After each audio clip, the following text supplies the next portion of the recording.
Hey, Nicole Roberts Jones here, and welcome back. Welcome to the Meaningful Work Podcast. Excited to be here and pour into you in this 4-part series. Today is part 2. And what we're talking about is God wants you to be wealthy. So, those of you that are here with me for the first time, I need you to know that when I'm teaching a series, the way I teach one builds on the next. So, you'll need all 4 parts. Our goal is always going to be here for 30 minutes or less because I know y'all are busy. And I want to give you some great tools to dissipate anything that's kept you from the abundantly above all that is tied to you with your name on it. All right. So tonight we're dealing with part 2, I should say today, because some of you guys might watch it in the morning. Some of you might watch it in the afternoon. We're at part 2. So part 1 was 3 ways to embrace financial success. Again, if you missed it, go back and watch part 1. I'm digging here into part 2. And part 2 is all about challenging money stigmas. There are things that either people told you, things you are living by, you don't even realize that are keeping you from living into the power God has put inside of you to create wealth. In order for us to move into the full power of you, we've got to dissipate any stigmas that are keeping you from it. Okay. So I'm gonna tell you this part 2 and part 3 really talk about it. 3 goes into it in even more depth, but I got to deal with some things that some of you are dealing with around money. So let's dig in. Okay. So here's the Bible verse here that will be our foundation for this part 2. It's Matthew 6:24.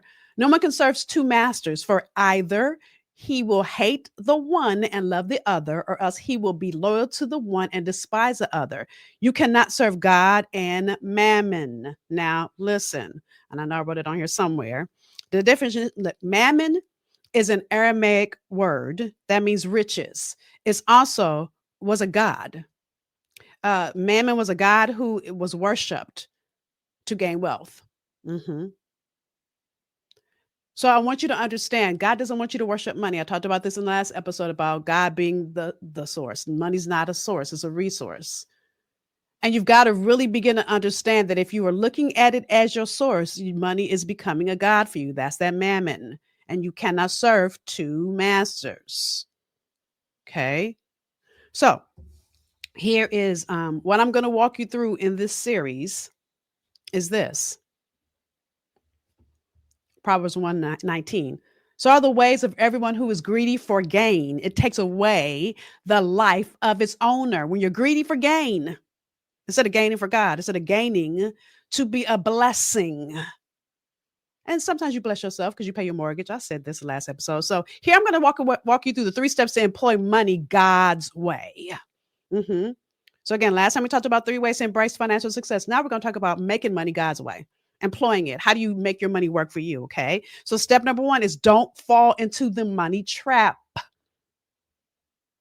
Now, the example I like to use here is Jesus. But before I do that, let me give you the Bible verse for this second step. I'm about to get ahead of myself.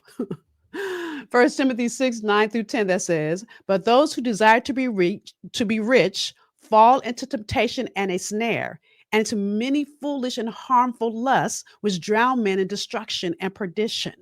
For the love of money is a root of all kinds of evil, for which some have strayed from the faith in their greediness and pierced themselves through with many sorrows. That's a whole mouthful. So I want to encourage you to go back and read it. Matthew 6:9-10, right? Here's what I want you to get, and I want to use this as an example, is, again, but those who desire to be rich fall into temptation and a snare. So this makes me think of a story in the Bible of the prodigal son. If you've never read it, go and read it. The whole section is Luke 15:11-31. Again, Luke 15:11-31. This is the prodigal son. So this is an example of someone who fell into a money trap, who fell into looking at money as the source. Okay. So I'm going to read 11 and 13. Luke 15:11-13. I'm not going to read the whole thing. So it's 11-31. I'm going to read 2 verses here.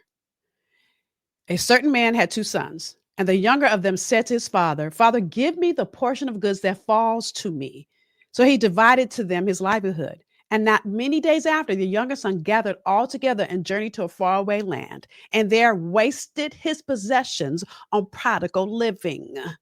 Again, don't fall in the money trap. The son said, and we see this happen to so many kids, especially in the social media age, that fall into this money trap or this fame trap, or they want to be Facebook famous. And so they're taking pictures with cars that don't belong to them, or they're doing things just to be seen. That's falling into that money trap. The prodigal son said, listen, father, give me my inheritance now. Why I got to wait till you die? Can't I have it now? Father said, okay, son, no problem. I'll give it to you. And he went off and wasted it all. Had lavish parties. He went and started doing all these things, buying cars and houses, and wasted all his money and had nothing left and was broke because he fell into the money trap. And I need you to understand that it's super important that you don't fall into the trap. Now, another example here is Jesus. And I said this a minute ago. Now, Satan tempts Jesus. I'm not going to read all of it. Matthew 4, 1 through 11. So anytime you're doing great, I need you to understand the enemy is going to try to come and steal, kill, and destroy. Money is one of the greatest ways he does that. So you've got to be clear and not fall in the trap. I remember, listen, I had come out and started my own business. And I started my own business because I was working for a larger training and development company, and God told me to leave because I was too expensive over there, and a lot of people that were starting businesses couldn't afford me.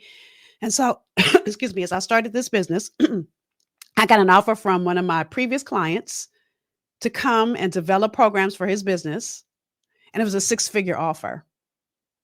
Ooh, baby, that 6-figure offer looks so good.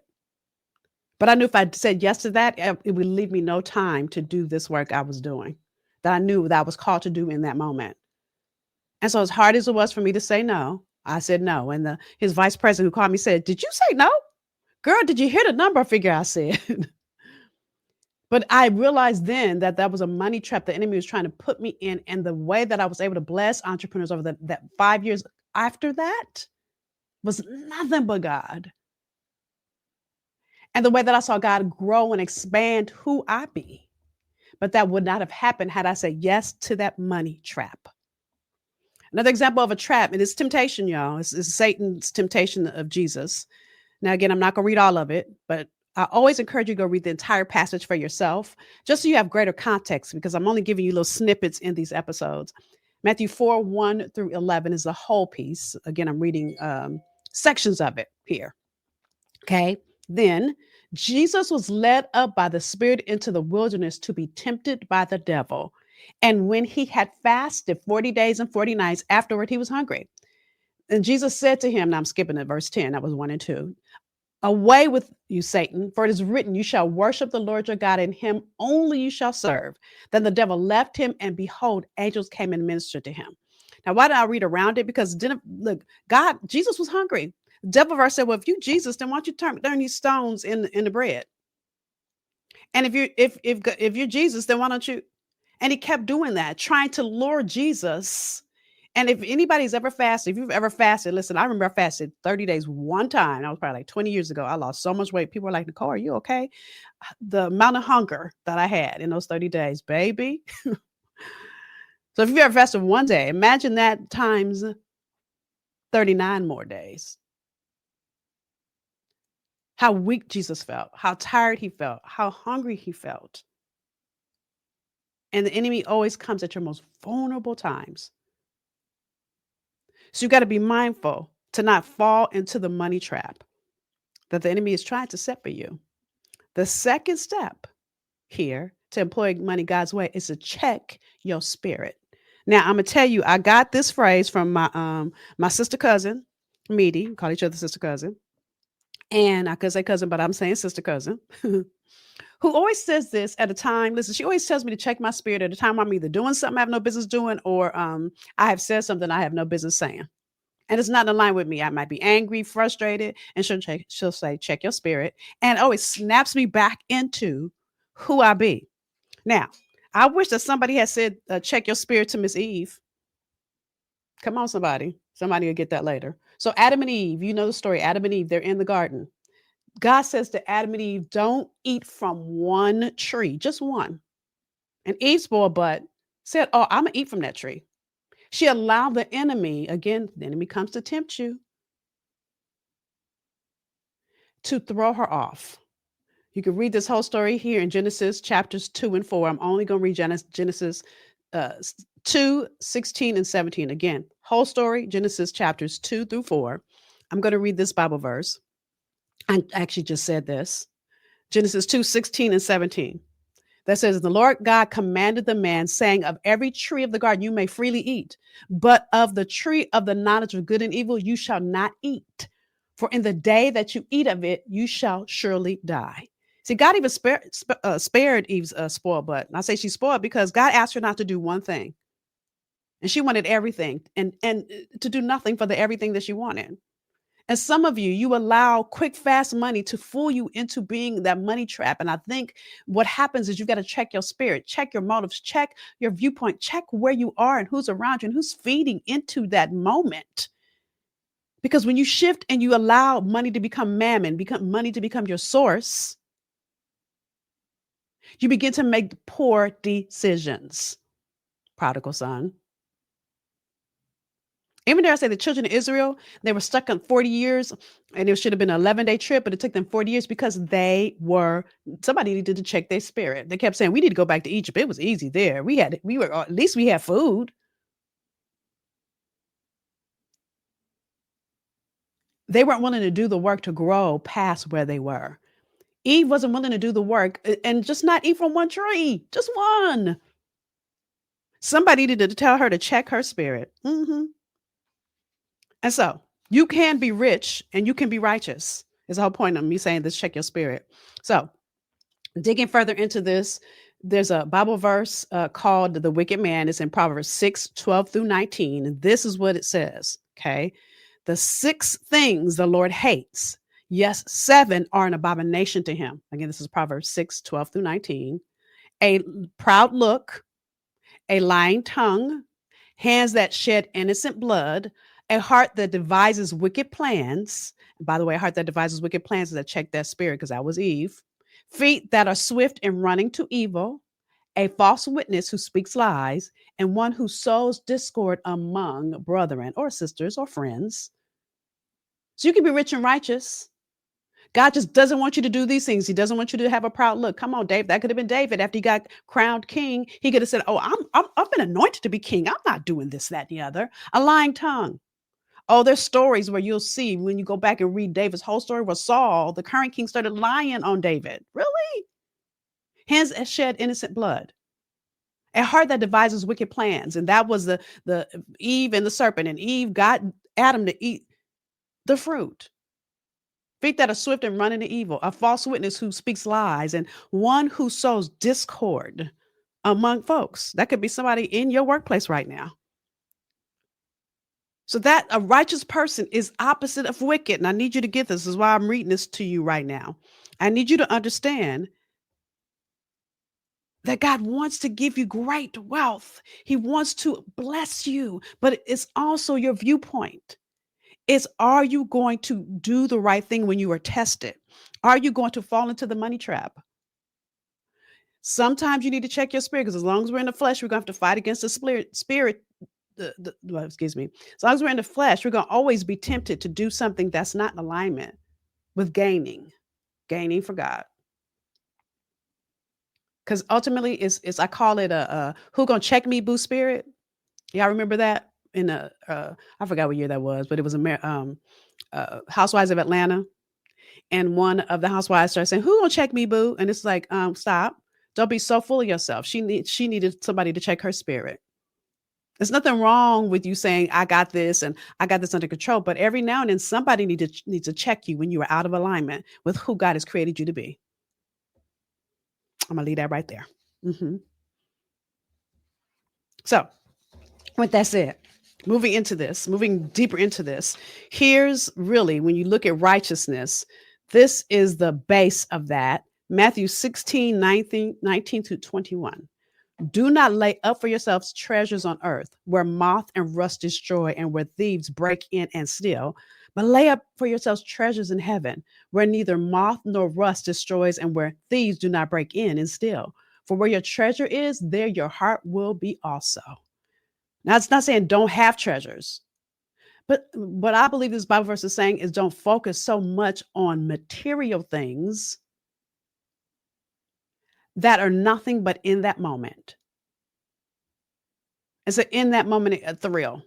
It's an in that moment thrill. But when you look at long term sustainable, um, how do I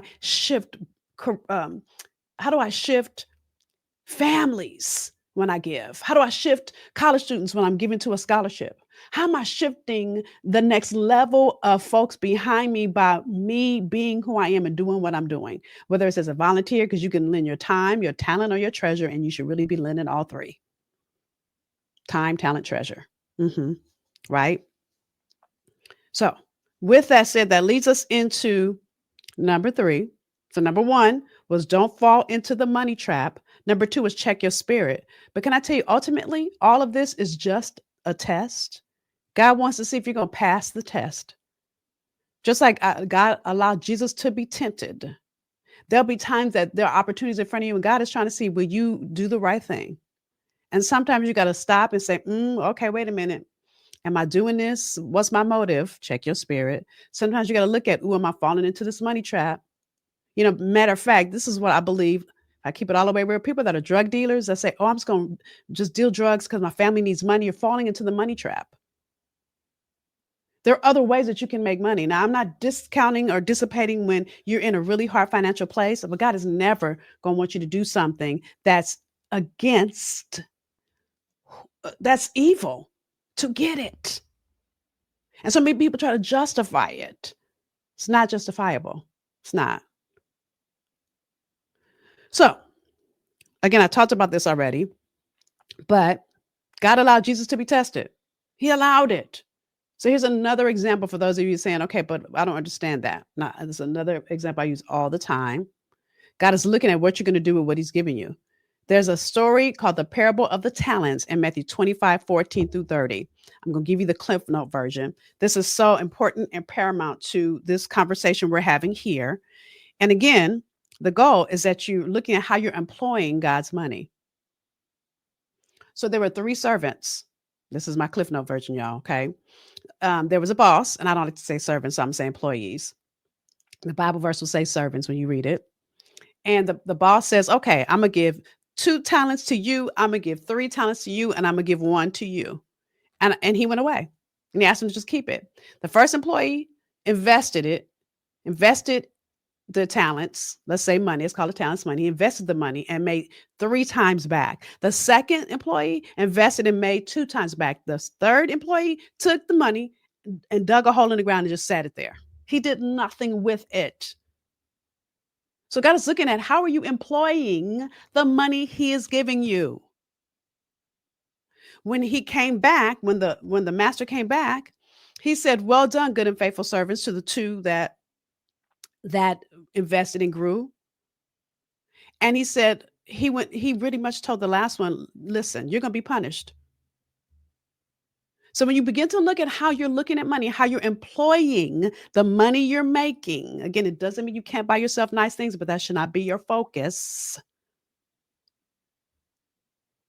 I think many successful women, and I'm saying women because the majority of you are women that listen, the money stigma comes because you're not stopping to, number one, look at how you're falling into the money trap. And so when you fall in the money trap, that's where the stigma comes. Y'all getting this? Second, you're not checking your spirit.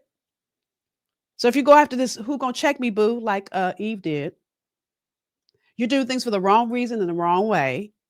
And you're not stopping long enough to get in alignment with the version of you that God knows you to be. And ultimately, you've got to understand all of it is a test. Looking at what you're going to do with what God has given you. See, God is always looking for an ROI. God is looking for a return on investment. God has invested so much in each of us. He's given each of us so much. And all he's looking for is, how will you give back to me all that I've given to you? That's what I believe that tree was in the Garden of Eden for Eve and Adam. God just wanted to test. Say, I've given you all of this. I'm asking you for one thing. They didn't pass that test. And there'll be times that things come at you as well. That would be great temptations. Listen, I got a job offer recently That, if I'm gonna be honest with you, was a great temptation because that dollar amount on there, I was like, yes, right. I was excited. And I said to my husband, wait a minute, stop. I realized I was saying yes to that job because of money. I wasn't saying yes to that opportunity because I knew it was in alignment with what God has for me. Keeping it real, y'all, using myself as an example. And so I want you to understand and really look at the money stigmas that you're creating. Now, listen, there's some that have been created in you, and that's what we call the base of profitability. I'm going to talk to you about that in part 3. We're going to look at the base and how that sometimes is hindering you. But I want you to also look at the stigmas that are self created because you're falling into a money trap, because you're not checking your spirit, because you're not passing the test. Now, this one is simple and easy, part 2. I'm going to tell you part 3 is going to be deep. I'm going to warn you guys right now, but I needed to get through part 1 and part 2 so that I can teach you part 3. So with that said, as I do every episode, share your takeaways, share the insight. Where are you? Have you fallen into the money trap? Have you ever fallen into a money trap? Share below, right? Have you had a moment where you needed to check your spirit, or maybe you're in that moment now, maybe somebody just checked your spirit, or maybe you need to check my spirit partner. Mm-hmm. And will you pass the test? Because if it hasn't happened, it will.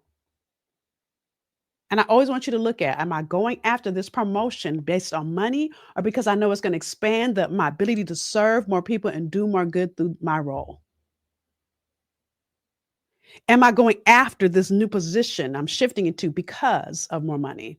And many of you are in transition because of what's happening in our world right now. And so some of you, your role is being eliminated. And I was having this wonderful conversation with a client, and her role was being eliminated, and they were asking her to move into another role. I said, so don't make a money decision. Make what's a good, how do you see good moving forward decision? How do you use this new role as a platform to continue the good that needs to be done around DEI in your company? Don't just jump and say, oh, let me just take the package and I'm out. And if that's what you feel God is shifting you and tailing you to go to a different company, then great. But you've got to stop long enough to understand the difference and not get stuck in a stigma. All right. So, with that, share your thoughts, your insight below. And I look forward to seeing you for part 3. This is only part 2, y'all. Part 3, probably my favorite. I don't know if 3 or 4 is my favorite. They both are equally good. So, with that, I'll see you next time for part 3. Bye, y'all.